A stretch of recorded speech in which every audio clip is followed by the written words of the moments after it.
जय श्री राम। मंगल भवन अमंगल हारी,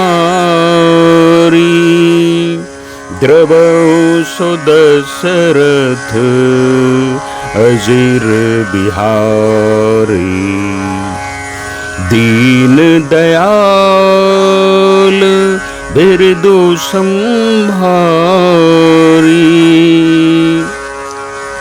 हरहु नाथ मम संकट भारी। कुपथ माग रुज व्याकुल रोगी, वैद न देई सुनहु मुनि जोगी। एहि विधिहित तुम्हार मैं ठयऊ, कही अस अंतर हित प्रभु भयऊ। अर्थात ही योगी मुनि सुनिए, रोग से व्याकुल रोगी कुपथ मांगे तो वैद्य उसे नहीं देता। इसी प्रकार मैंने भी तुम्हारा हित करने की ठान ली है। ऐसा कहकर भगवान अंतर्धान हो गए।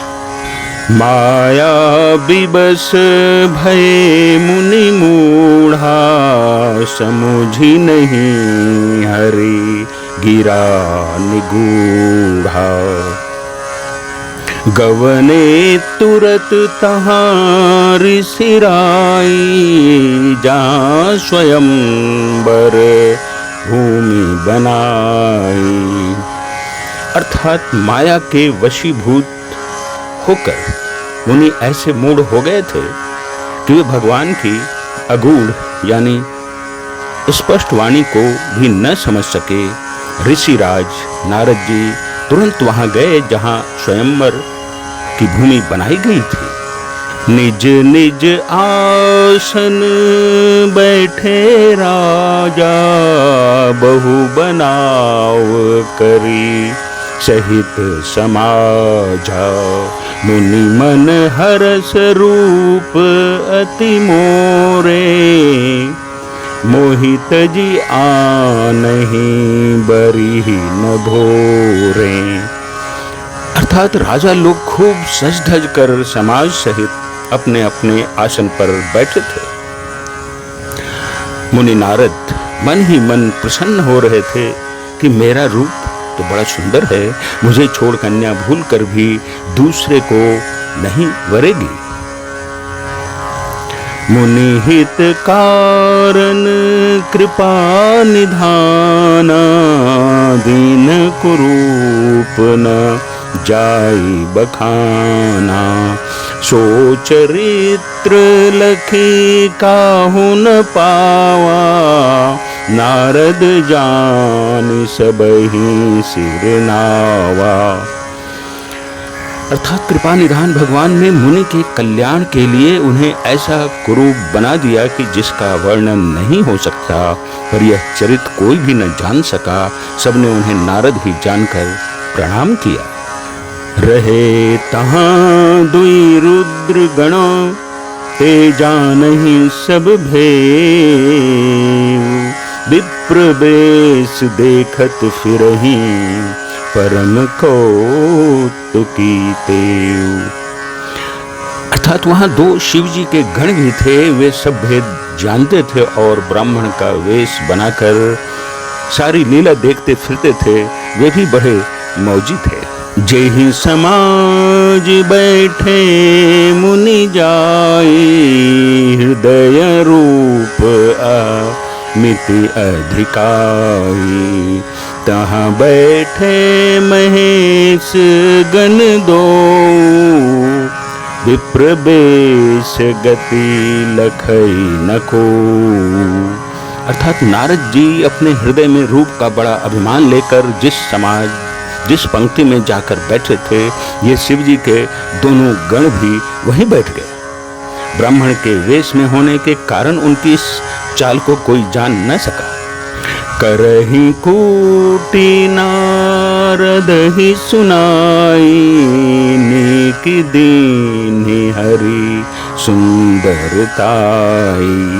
रीझि राजकुंवरी छवि देखी, इन्हीं बरी हरि जाने बिसेखी।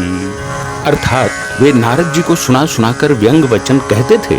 भगवान ने इनको अच्छी सुंदरता दी है, इनकी शोभा देखकर राजकुमारी तो रिझ ही जाएगी और हरि वानर जानकर इन्हीं को खास तौर से वरेगी।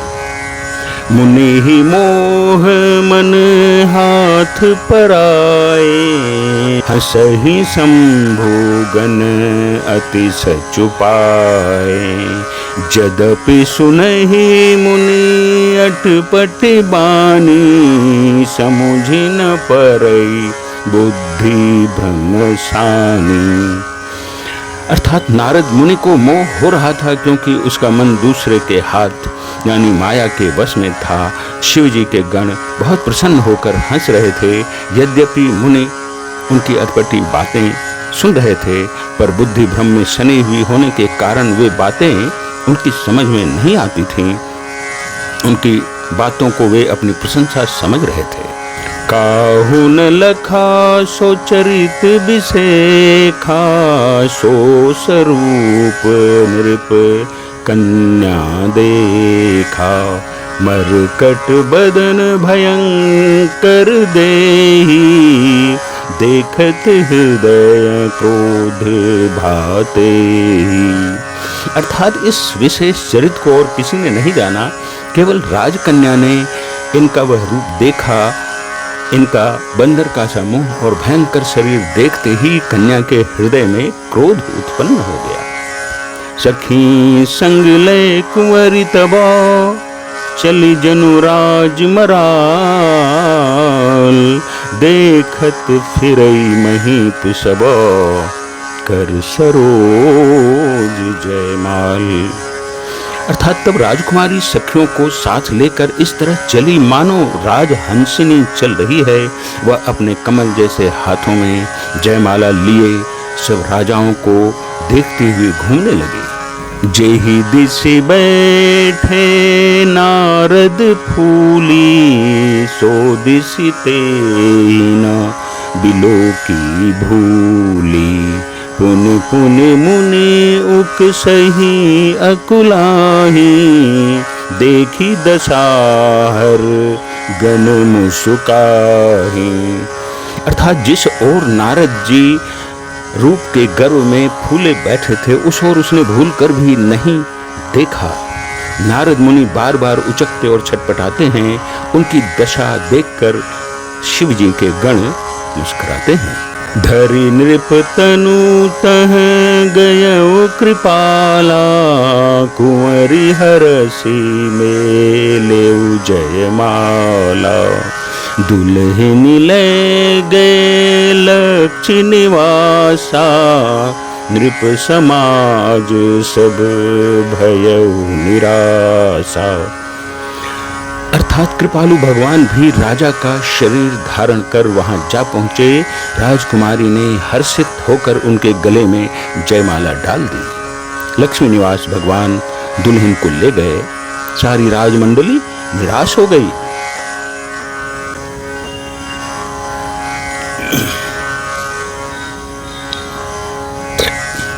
मुनि अति बिकल मोह मति नाठी, मनि गिर गई छूटी जनु गांठी।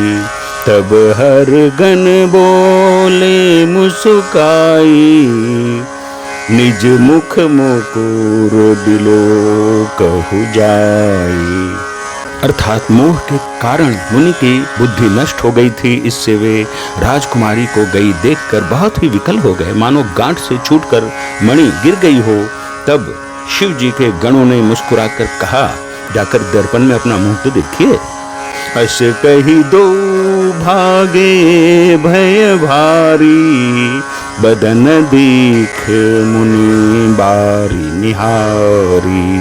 बेसु बिलो की क्रोध अति बाढ़ा, तिन्हि सराप दिन अति गाढ़ा। अर्थात ऐसा कहकर वे दोनों बहुत भयभीत होकर भागे। मुनि ने जल में झांककर अपना मुंह देखा। अपना रूप देखकर उनका क्रोध बहुत बढ़ गया। उन्होंने शिव जी के उन गणों को अत्यंत कठोर शाप दिया। हो निशाचर जाई तुम्हो कपटी पापी दो, हंसहु हमहि सोलेहु फला, बहुरी हंसहु मुनि को। अर्थात तुम दोनों कपटी और पापी जाकर राक्षस हो जाओ। तुमने हमारी हंसी की, उसका फल चखो।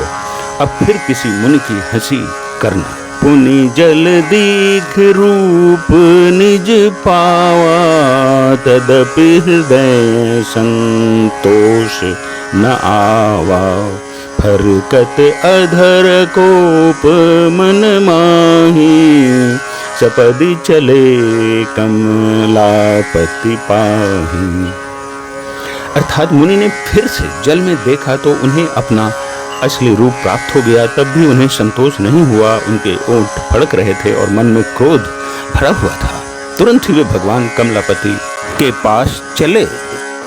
देहूं श्राप की मरी हूँ जाई, जगत मोरी उपहास कराई। बीच ही पंथ मिले दनुजारी, संग रमा सोई राजकुमारी। अर्थात मन में सोचते जाते थे नारद जी कि जाकर या तो शाप दूंगा या अपने प्राण दे दूंगा। उन्होंने जगत में मेरी हंसी कराई। दैत्यों के शत्रु भगवान हरि उन्हें बीच रास्ते में ही मिल गए। साथ में लक्ष्मी जी और वही राजकुमारी थी। बोले मधुर बचन सुर साई, मुनि कह चले विकल की नाई। सुनत बचन उपजाति क्रोधा, माया बस न रहा मन बोधा। अर्थात देवताओं के स्वामी भगवान ने मीठी वाणी में कहा, हे मुनि, व्याकुल की तरह कहाँ चले। ये शब्द सुनते ही नारद को बड़ा क्रोध आया। माया के वशीभूत होने के कारण मन में चेत नहीं रहा। पर संपदा सकहु नहीं देखी, तुम्हरे एरिखा कपट विसेखी।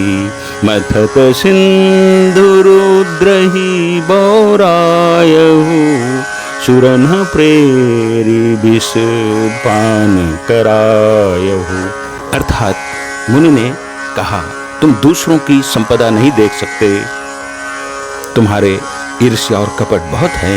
समुद्र मथते समय तुमने शिव जी को बावला बना दिया और देवताओं को प्रेरित करके उन्हें विषपान कराया। असुर सुरा विष शंकर ही, आपुरमा मनि चारु। स्वार्थ साधक कुटिल तुम्हो, सदा कपट व्यवहारु।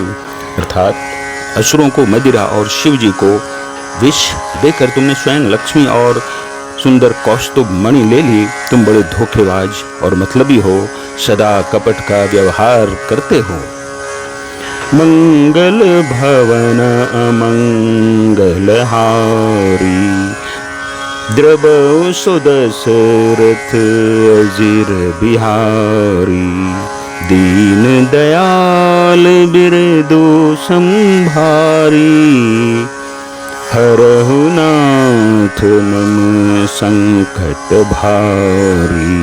जय श्री राम।